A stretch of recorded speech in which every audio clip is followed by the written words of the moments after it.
Cette vidéo va être consacrée au moment résultant d'un ensemble de forces. Moment résultant d'un ensemble de forces.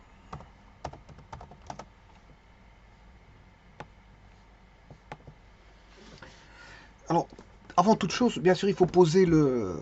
Oui, si je me suis trompé, c'est moment et pas moment. Donc, avant toute chose, il faut savoir que quand on parle d'un moment, c'est le moment voilà, d'un corps. D'un corps, voilà. Si c'est un solide, le corps, par hypothèse, c'est un corps solide indéformable. Donc, je vais poser le corps solide indéformable que je vais appeler, voilà, je vais l'appeler S, solide indéformable. C'est mon système. C'est mon système sur lequel plusieurs forces vont s'appliquer.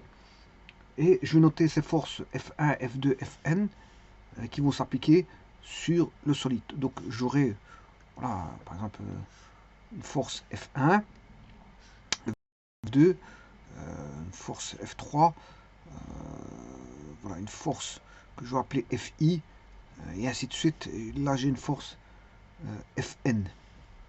Donc, c'est-à-dire ici, je vais appeler ça, par exemple, F1 est ici, F2, bon, il s'applique en A, F2 s'applique en A' ou en B.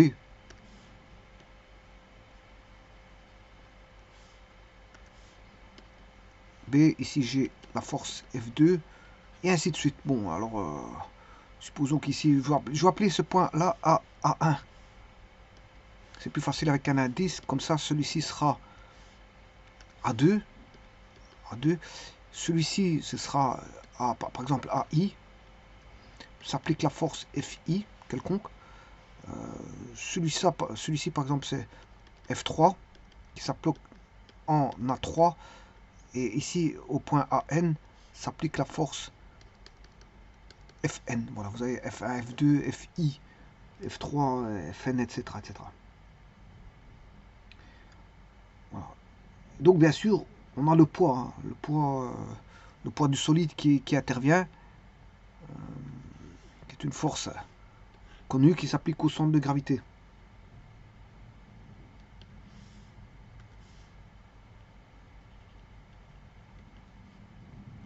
Là, c'est au point G. Bien, donc on a un ensemble de forces, y compris le poids du corps.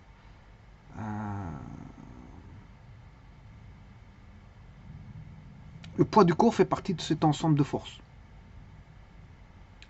Et alors, l'effet de toutes ces forces sur la rotation du solide indéformable qui est S dépend du moment résultant de cet ensemble de forces par rapport à un axe que je vais appeler delta. Alors ici, supposons que le point O, c'est le point de percée, voilà, sur le plan constitué de toutes les forces ici coplanaires. Voilà, je vais appeler O, mais ça, je pourrais l'appeler point delta qui est un axe de rotation. Voilà, c'est un axe de rotation qui pourrait être vu si vous regardez du dessus. Si on regarde du dessus, là on verrait, voilà, vous avez le plan qui contient pi, le plan qui contient bien sûr toutes les forces coplanaires ici. Voilà, toutes les forces coplanaires. Et alors, bien sûr, on aurait l'axe delta comme ceci, comme vous pouvez apercevoir. Voilà, et là, le point de percée sur le plan serait le point O. Voilà, ce serait le point O. Voilà, et c'est pour ça que je note delta axe. Voilà. Et donc, le moment résultant de force par rapport à un axe est égal à la somme des moments algébriques de toutes les forces par rapport à l'axe considéré.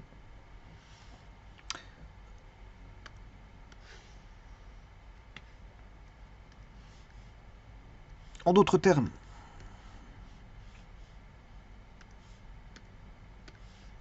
ben, si je fais le moment, je calcule le moment par rapport à l'axe delta, ben, c'est la somme des moments de chacun de chacune des forces par rapport à l'axe delta. Donc c'est la somme des moments par rapport à l'axe delta des différentes forces FI. Mais j'en fais la somme, c'est-à-dire c'est le moment par rapport à l'axe delta de F1, plus le moment par rapport à F2 par rapport à l'axe delta de F2, et ainsi de suite. Plus le moment par rapport à delta de la force F3, et ainsi de suite. Et on somme tous ces moments par rapport à l'axe. Voilà. Et en vérité, ça revient à calculer la somme pour I égale à 1 jusqu'au n force de Fi fois la distance perpendiculaire. Voilà. Donc chacune des forces, il faut faire juste la somme de chacune des forces fois son bras de levier, ou son bras de moment. D étant le bras de moment de force de la force Fi, il faut faire l'addition de tous les moments, si vous voulez, de tous les moments de chacune des forces.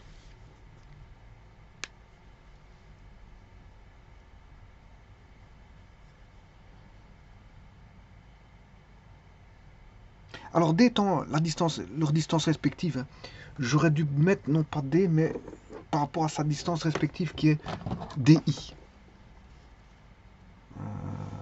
Attention que si je fais par rapport à la somme des FI DI, bon, je peux mathématiser la chose. Un instant.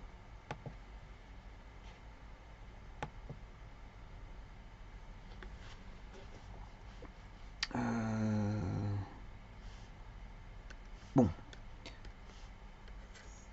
Donc le moment total, c'est la somme des moments.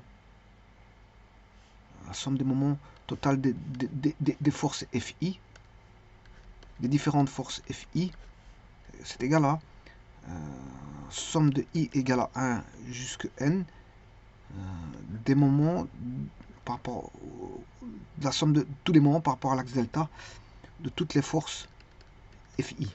En faisant ça, vous avez le moment total de voilà de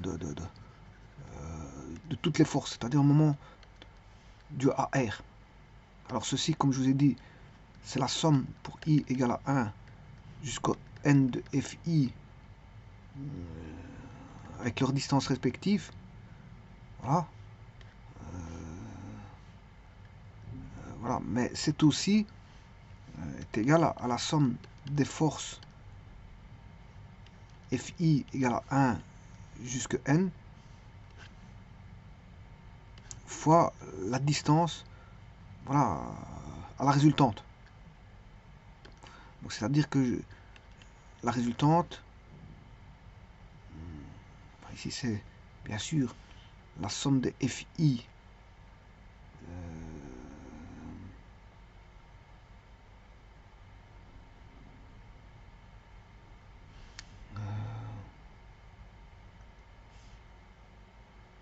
c'est en norme, pris en norme fois D, c'est la résultante fois D. D étant la distance par rapport à la résultante.